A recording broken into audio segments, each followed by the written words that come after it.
There are moments when you stand at the door arms full of shopping bags, your kids' toys delivery boxes, and all you need is a place to set them down without adding to the mess. Clutter doesn't start because I'm not cleaning enough. It starts the moment things enter your home with no place to land, and they end up temporarily placed on tables, chairs, or countertops, slowly becoming permanent, carrying that low-level tension with you throughout the day. In this video, I'm sharing 10 tiny habits that help your home stay tidy longer, especially for busy women with full minds where one more layer of mess can make you feel instantly overwhelmed. I've been using these in a real lived-in home on real-life days. When dinner needs to happen, someone's calling your name mid-task, and you're already tired before you even start. Most of these take 2 to 7 minutes, but they stop the mess at the source and make your day feel lighter, fast. And the first habit is something I wish I'd learned years ago. A simple landing zone can save your entire evening, so don't click away. The first thing is tiny, but it saved my evenings more times than I can count if your nights feel like a second shift. Dinner cleanup, one more thing, and somehow you still haven't sat down. I get it. What drains you isn't just a messy house. It's waking up and feeling behind before you've even had a sip of water. So this isn't cleaning. This is a closing shift. Just 7 minutes, and the goal isn't to make your home look perfect. The goal is to make tomorrow morning emotionally easier. Here's the whole plan, 3 moves, always the same. First, clear one surface, just one. Pick the spot that spikes your stress the fastest, usually the kitchen counter or the dining table. Don't reorganize a drawer. Don't start wiping cabinets. Just make that one surface feel like it can breathe. Second, trash out of the room, not recycling perfectly. Just grab what's clearly trash wrappers, packaging, random receipts, and get it into the bin. If the bin is full, tie it up. Done. Third one, return to home sweep. Take a basket and do one loop to collect anything that's drifting: cups, chargers, toys, hair ties, mail. You don't have to put every item away perfectly right now. The point is to get it off the floor and off your surfaces so it stops shouting at your eyes.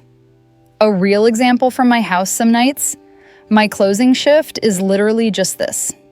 Timer on. Clear the counter enough that morning coffee won't feel like a chore. Toss the obvious trash. Scoop the wandering stuff into one basket by the door. I don't fold laundry. I don't just do one more thing. Because that's the trap. When you're already tired, you end up pulling yourself into more work. And the payoff is immediate. You wake up and your brain doesn't get smacked with that first wave of pressure. You can make breakfast without moving piles. You can walk into the kitchen without that tight, irritated feeling rising in your chest. Now, if you're thinking, okay, but my mess starts the second I walk in the door, you're exactly right.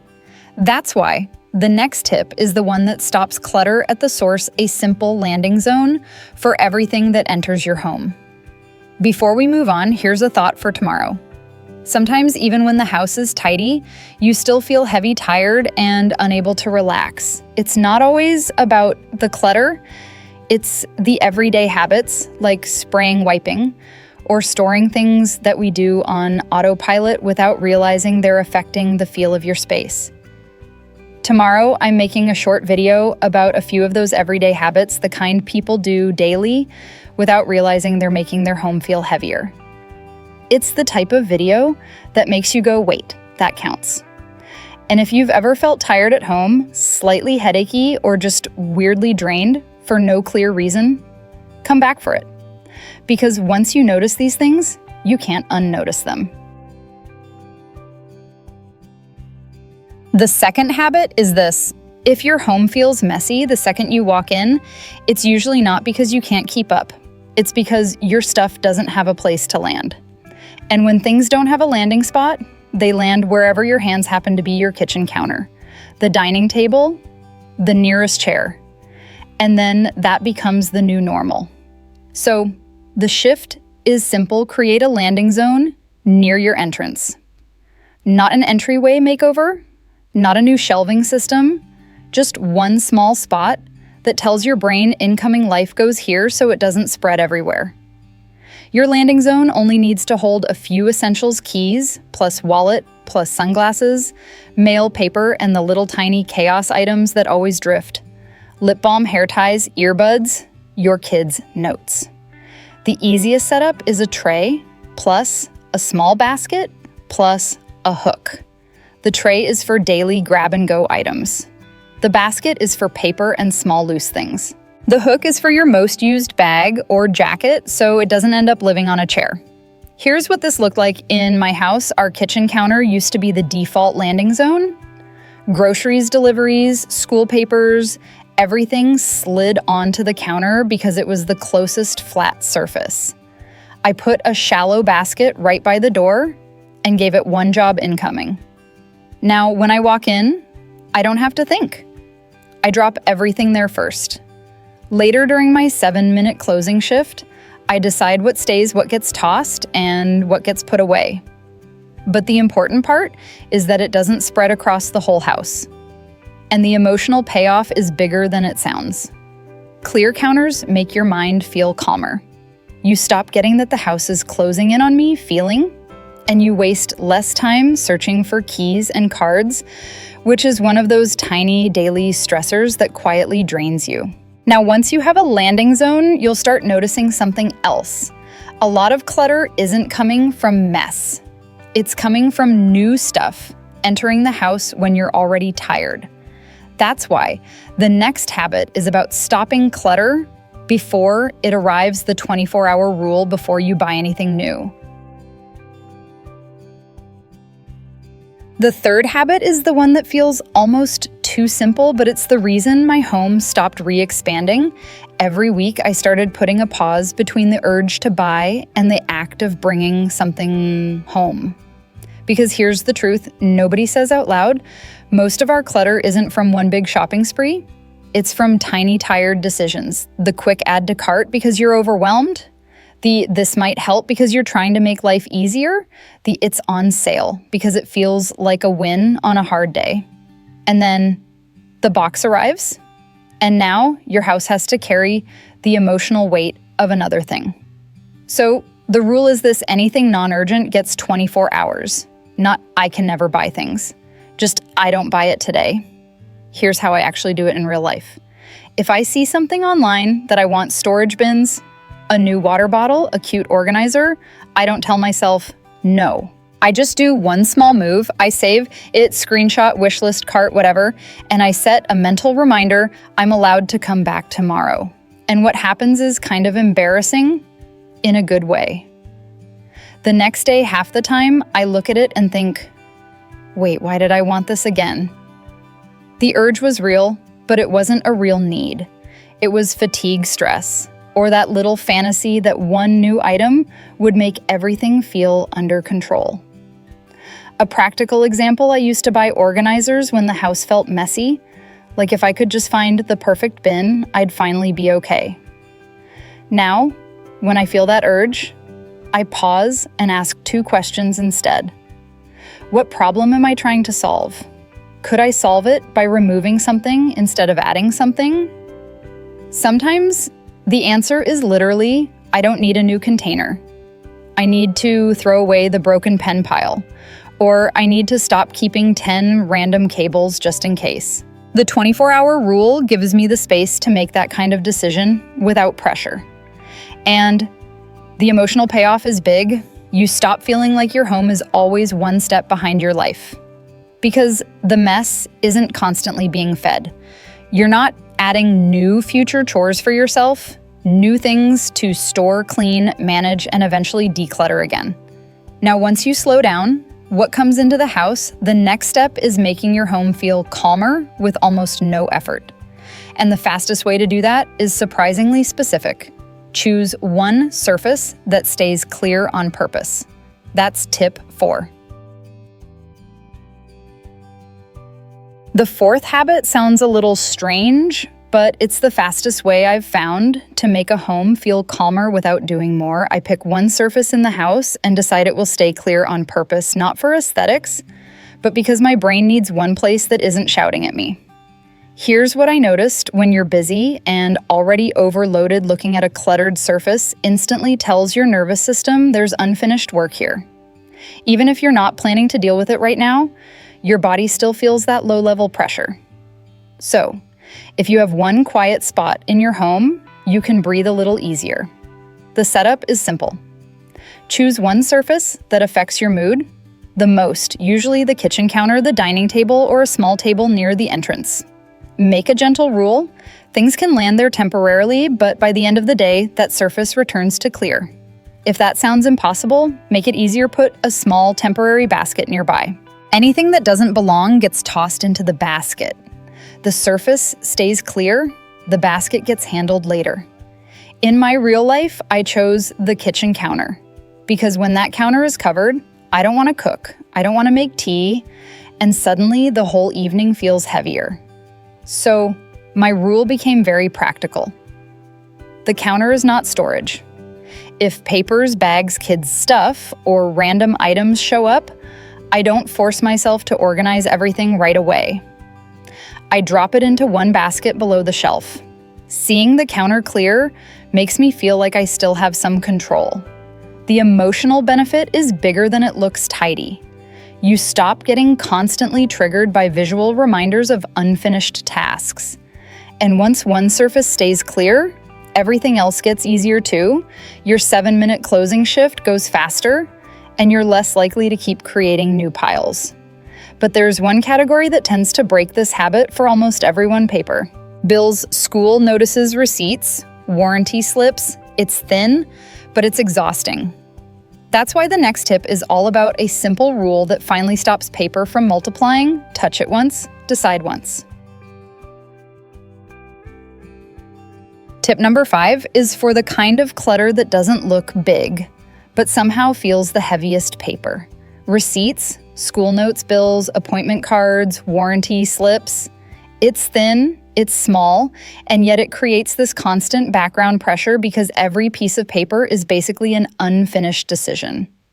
That's why this habit is simple and a little firm: touch paper once. Meaning, if you pick up a piece of paper, you don't put it back into a pile for later. You make one decision right then, and it goes into one of 3 places. Here are the only 3 categories you need. 1. Trash. Flyers, duplicates, receipts. You don't actually need instructions. You'll never read again, let them go. The fastest way to stop paper clutter is admitting most paper was never meant to live in your home. 2. Action due soon. Anything that needs a task or response sign, this pay, this return, this reply to this, goes into one clearly labeled spot. One tray, one folder, one section of a basket. The point is, it doesn't go back into the pile. Your brain needs to know exactly where the still needs me papers are. 3. File keep. Only the small percentage that truly matters. Official documents, contracts, medical papers. School records you actually reference. No fancy system required. 1 folder per category is enough. Here's the real-life version that worked for me. I placed 3 labeled folders in one spot. Trash action file. When paper comes in, I stand there for 30 seconds and sort it. Not perfectly, just decisively. And I'll say the uncomfortable truth: paper piles grow less from lack of time and more from avoidance, because paper feels like responsibility. So if you look at a paper pile and your chest tightens, this habit isn't about being organized. It's about giving your nervous system fewer open loops to carry. The payoff is huge. Your kitchen counter stops turning into a paperwork desk. You lose fewer school forms. That "I know I'm forgetting something" feeling gets quieter.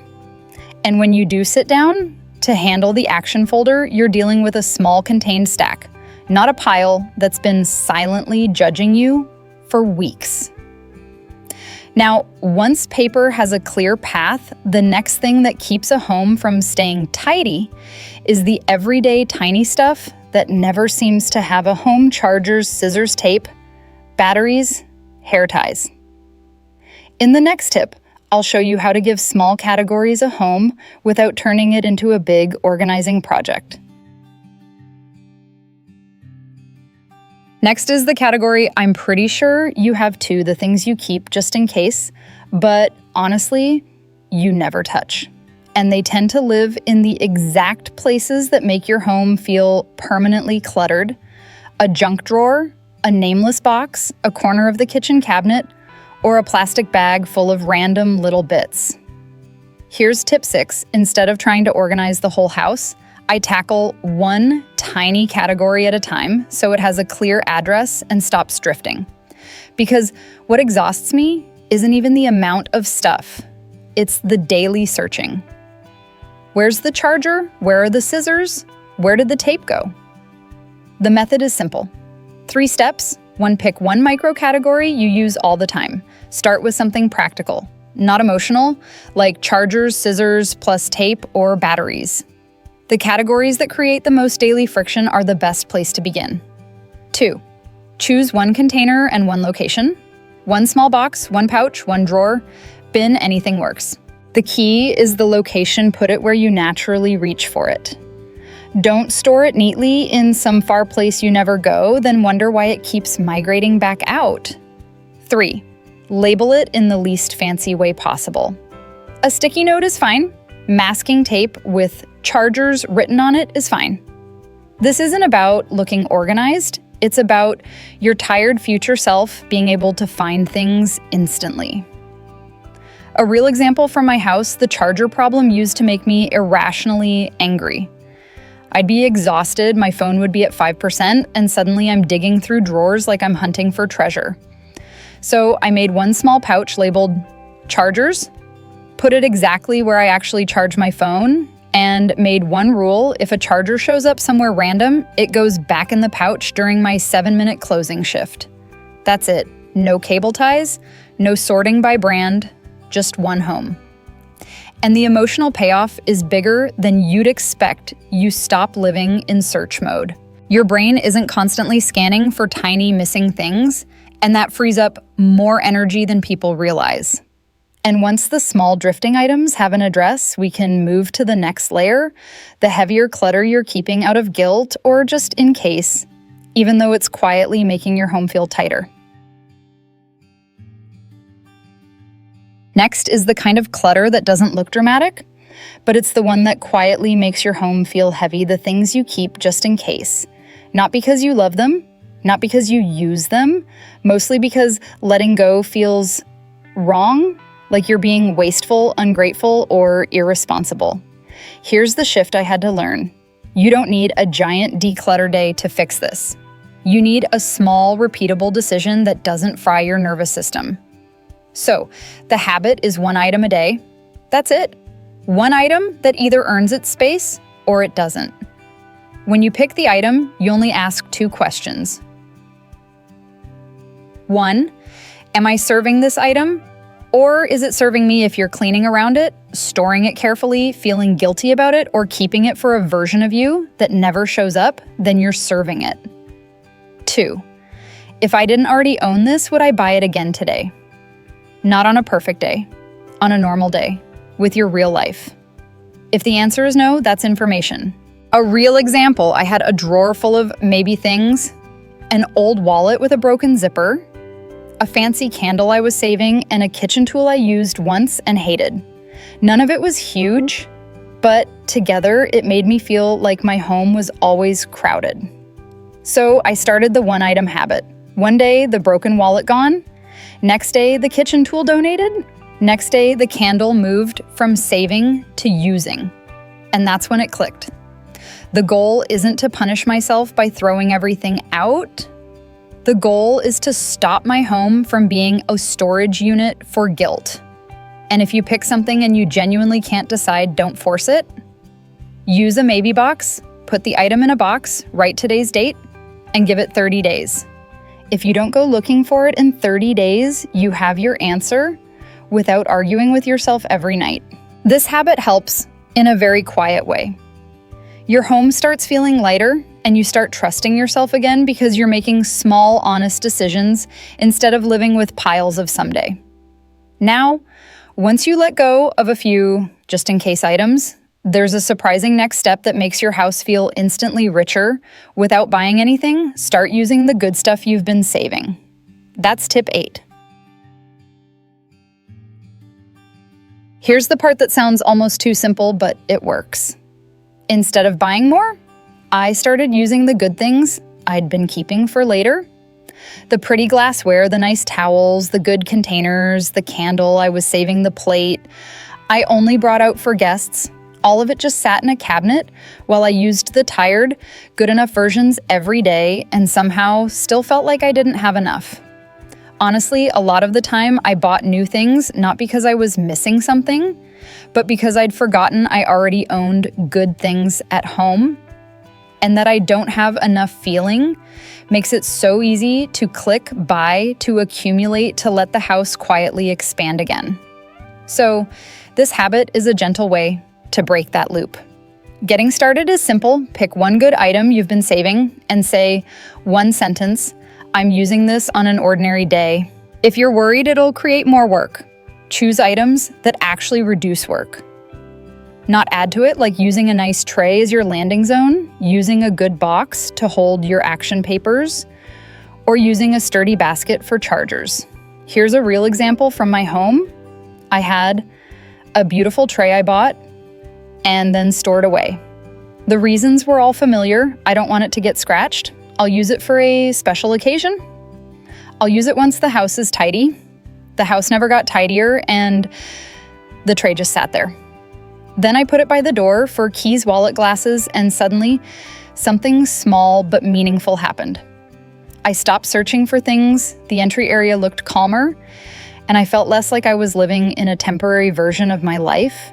The emotional payoff is that your home starts to feel enough without buying anything new. You're not trying to motivate yourself. You're simply using what you already have in a way that supports your real day-to-day life.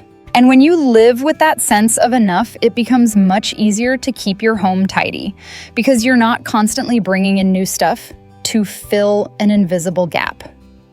And if we take it one step further, the next step isn't decluttering the whole house. It's removing one single friction point that irritates you every day. In the next tip, we'll talk about friction spots. The one place you always trip over, always pile things on, or always feel annoyed just walking past. The next tip explains why some homes don't look that messy, and yet you still feel tense in them. Usually, there's one spot that quietly irritates you every single day, a chair that turns into a pile, a corner by the door. You trip over the kitchen counter where everything lands a drawer that jams every time you open it. I call these friction spots, the places that push back against you daily. And the shift here is this: you don't need more motivation and you don't need a perfect organizing system. You just need to remove one source of friction so your home stops fighting you. The habit is simple: fix one friction spot per day, not a deep clean, not a makeover, just one small adjustment that makes tomorrow feel lighter. The practical way to do it is to name the friction spot clearly, not my whole house is chaos, but this chair, this counter. Then ask one question: what's the smallest change that would make this easier to live with? Not prettier, easier. And most importantly, make it so it's less likely to happen again, not just clean for today, because if it's clean but inconvenient, it will refill. A real example, I had one chair that always became a mountain. Bags, jackets, my kids' things, the stuff I'd deal with later. I used to blame myself. Then I realized the chair wasn't the problem. The items had no next step. So I put a small basket next to the chair labeled "out things leaving the room/house," and I hung a hook for my most used bag. The chair stopped attracting clutter because the clutter finally had an easier place to land. Another example, if your kitchen counter is the friction spot, don't rush into organizing the whole kitchen. Do one small move: create a paper corner, one tray for action papers, and a small basket for incoming items. You're not fixing your life. You're removing the one reason the counter keeps turning into a pile. The emotional benefit of this tip is huge. You stop feeling like your home is an endless problem. You start feeling a quiet kind of control because every day your home becomes a little easier to move through, a little less irritating, a little less demanding. And once you've smoothed out a few major friction spots, the final tip is how you make all of this stick long-term without relying on willpower. It's a simple maintenance rhythm that keeps your home from drifting back into chaos. Tip 10. Okay, this last tip is the one that makes everything else actually stick. Because most homes don't get messy from one big disaster. They drift, little by little. And if you don't have a rhythm to pull things back, you end up doing these random reset marathons when you're already exhausted. So, instead of relying on motivation, I use a 2-level rhythm, a tiny daily reset and a slightly bigger weekly reset. Think of it like brushing your teeth and then doing a quick tidy up at the end of the week. Nothing dramatic, just enough to stop the slide. Level 1. Daily 7 minutes already from tip 1. This is your closing shift. 1 surface clear trash out and a quick sweep into a basket. The goal is not spotless. It's tomorrow won't feel heavy. If you can only do one thing, do this one. It's the anchor. Level 2. Weekly 20 minutes, 1 hotspot only. Pick 1 hotspot that tends to refill paper, the entry basket, the fridge shelf, the bathroom counter, the chair pile. Set a timer for 20 minutes and do only 3 actions. Empty. It decide fast and put back only what belongs. You're not reorganizing your whole home. You're just resetting one problem area before it becomes a full-blown mess. Here's what that looks like in real life. On Sunday afternoon, or honestly, any day. I remember I'll grab the incoming basket by the door and do a quick sort trash put away action. Or I'll reset the paper tray, or I'll pick the kitchen counter zone. The win is that I'm handling it while it's still small so it doesn't become this intimidating project that hangs over me all week. And if you live with other people, here's the part that helps make the rhythm visible and simple, not a lecture. 1 basket labeled in, 1 basket labeled out, 1 tray labeled action. Then the reset isn't mom's mood, it's just the system. The emotional payoff is what I care about most. You stop feeling like you're constantly starting over. Your home starts feeling like it can recover quickly. And you start trusting yourself again because you're not waiting for the perfect day to get your life together. You're just keeping the drift under control. And that's the whole set. If you want to start today, don't try all 10. Choose one, either the 7-minute closing shift or the landing zone. Those 2 alone change the feel of a home fast. So this whole video really comes down to one simple idea. Your home doesn't need to look better, it just needs to stop exhausting you. And to make your home feel lighter, you don't have to become a super organized person with perfect discipline. You just need a few small habits that keep things from drifting and piling up on top of you. If you're in that season where one cluttered surface can make your whole body tense up, please remember this: you're not lazy, you're overloaded. And you don't have to do everything. Just pick one small thing to start with. In the next video, I'm going to break this down by hotspots, the entryway paper, clutter, the kitchen counter, the chair that turns into a pile so you can choose the one place that annoys you most and reset it in 10 to 20 minutes. And if even one tip from this video helps tomorrow feel a little easier to breathe, that's already enough. If it hit the kind of tired you've been carrying, you can tap. So I know what actually helped, and subscribe if you want more videos that make your home feel calmer and your mind feel lighter. And tomorrow, we're going one layer deeper into what lighter can mean. Because sometimes what weighs you down at home isn't just mess. It's the invisible stuff you're breathing in, touching, and using every day without thinking. I'm going to share a few habits that feel totally normal, even harmless, but when they stack up, they affect your home more than you'd expect. And the fixes are surprisingly simple. Come back tomorrow because this is the kind of video you'll genuinely regret skipping. It changes the way you look at your home immediately.